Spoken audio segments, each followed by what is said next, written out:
right, example 2. That was almost too easy. Okay, so notice when there's just a lot of little details here that I wish I had been a little bit more on the ball with, but when they say a secant line, it just means that it cuts through the function, right, at 2 points. Try not to get too lost in that section. Okay, so now understanding instantaneous rate of change. So instantaneous rate of change means that if you zoom into any point on the function, you would find its rate of change at that moment, right? Okay, so let's take a look. That's more like a tangent, right? So let's take a look at that. It says, because we're looking for the slope of the tangent at x equals a, interesting, we think of the measure of the slope of the curve of a function of f at a given point of rate of change at a particular instant. All of this is craziness. I know it sounds crazy when you first hear it. We call the slope of the instantaneous rate of change the derivative. Whew, this is the first mention of the word derivative. Okay, so the derivative of a function at x equals a. So both can be found by finding the limit of the slope. So now you're thinking to yourself, we've been practicing limits. That's great. So we need to find this limit, and this limit will give us the derivative. It's quite interesting. So it says, both can be found by finding the limit of the slope of the line connecting the points at x equals a with the second point infinitesimally close to the curve. Interesting. For a function of f, both the instantaneous rate of change in the function and the derivative of the function are written as f prime of a, right? And we can define the two-sided limit that has the same value whether, okay, so a lot of words. Let me try to make this make sense. So f prime of a just means the derivative of that function at a. So it's going to be a limit as h approaches 0. So this is a weird idea, but we're trying, remember the h value was that distance between whatever point you picked and the next point, right? So now we're going to try to bring that h value as small as possible, right? And as we get smaller and smaller and smaller, we can figure out this instantaneous slope. Cool? So before it was like a really big h value, right? But now we're going to try to make that as close to 0 as possible. And this is really cool stuff. This is where calculus kind of kicks into gear. So remember, all this says right here is y2 minus y1. And on the bottom, it was x2 minus x1. But we cleaned that up to just that physical change, that distance that it changed.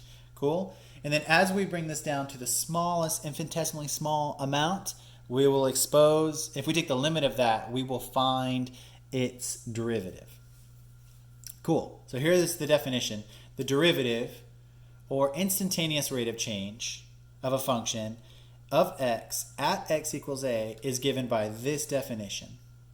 So the derivative is the limit as h goes to 0 of y2 minus y1 over that very, very infinitesimally small h.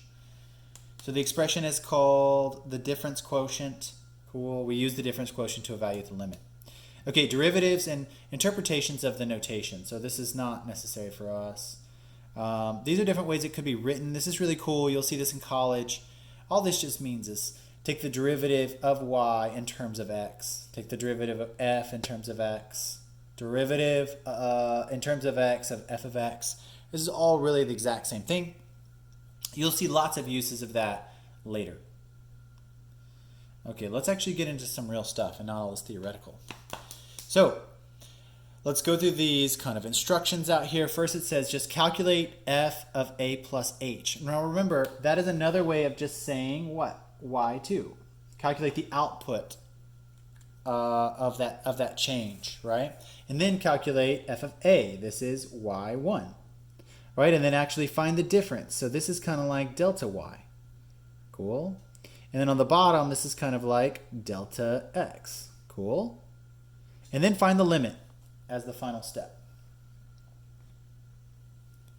All right, so let's look at our very first one, see how this all goes. Sorry. Okay. So it says find the derivative of x squared minus 3x plus 5 at x equals a. Okay, interesting. So we have the derivative of which is equal to the limit as h goes to 0 of this situation up here. That's just the definition. So now we're going to substitute f of a plus h into the function. Cool? And it becomes this very long craziness. I'm not going to actually write this out. So we plug this in. Of course, this is squared here, right? Minus 3 times that plus 5. And over here, this is just f of a. So if we just plug a in, cool, all divided by h. And we just evaluate to remove the parentheses. So that means just do the simple mathematic, do a bit of algebra, and then simplify, cool, simplify our equation. And we get left with this right here. We get 2ah plus h squared minus 3h divided by h. Clearly each of these terms have an h in them. So look, we get to cancel this h value, which is really important because that makes this whole function not go to 0 and be undefined, the denominator. So now as a result of that, we get, of course, 2a plus h minus 3, and we just plug in h equals 0 into that. Cool. That means this term just falls out. And we get 2a minus 3. And so the derivative of that whole function above is just 2a minus 3. Pretty straightforward stuff. So now notice it's really interesting. We're taking this derivative, and it seems really theoretical at first with all these a's and h's. But what we've done is we get an actual answer out of this, right? So we get 2a minus 3. And remember, this a could be an x, so the derivative could be 2x minus 3. And I'll show you a shortcut at the end to find all of these things. And so I just look at the very beginning, and I could say the derivative is 2x minus 3. So watch, this 2 just comes down here. This becomes 2x, and this x goes away, minus 3. So there's the derivative. You can just look at it quickly to double check your answers, and I'll show you that as we progress. Okay, finding derivatives of rational functions. Okay, let's keep going. So find this derivative. All right, a little bit harder now, right? So remember, we just follow the exact same steps. We're going to substitute a plus h in, right? And then we're going to subtract f of a and then divide by h. So we make all those substitutions, right? It looks like this. This piece right here is f of a plus h, and this is f of a. Cool?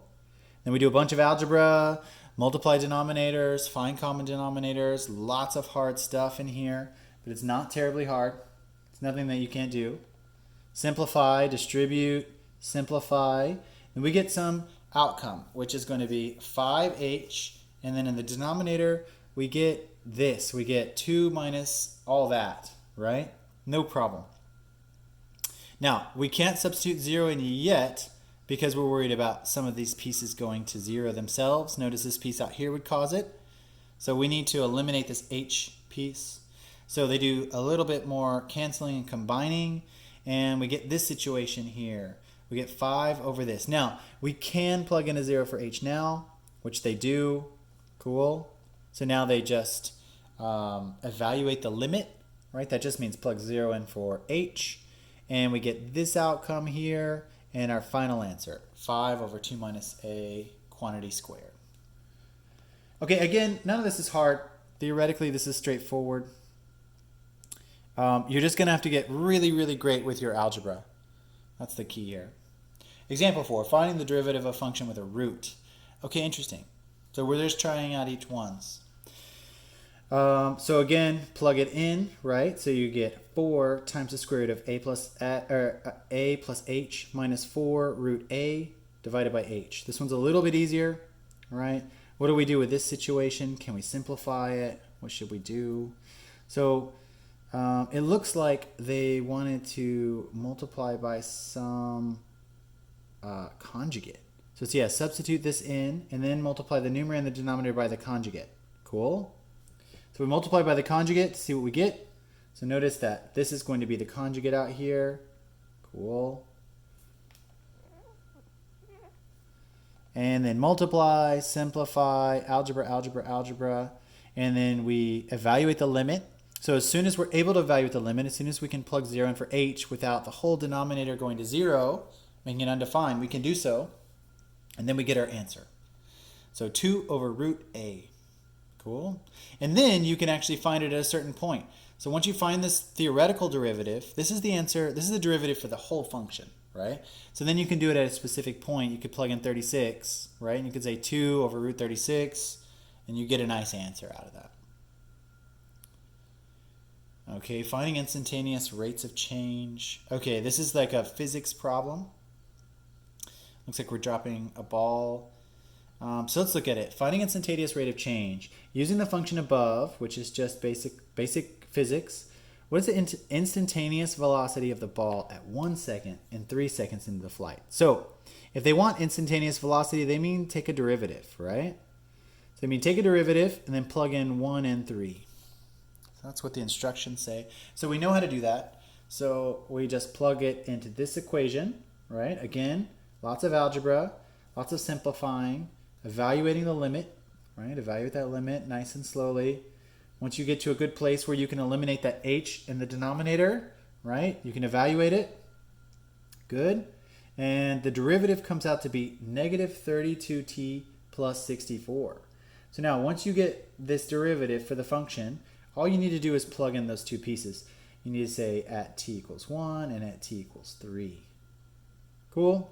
Plug these guys in. You get this answer.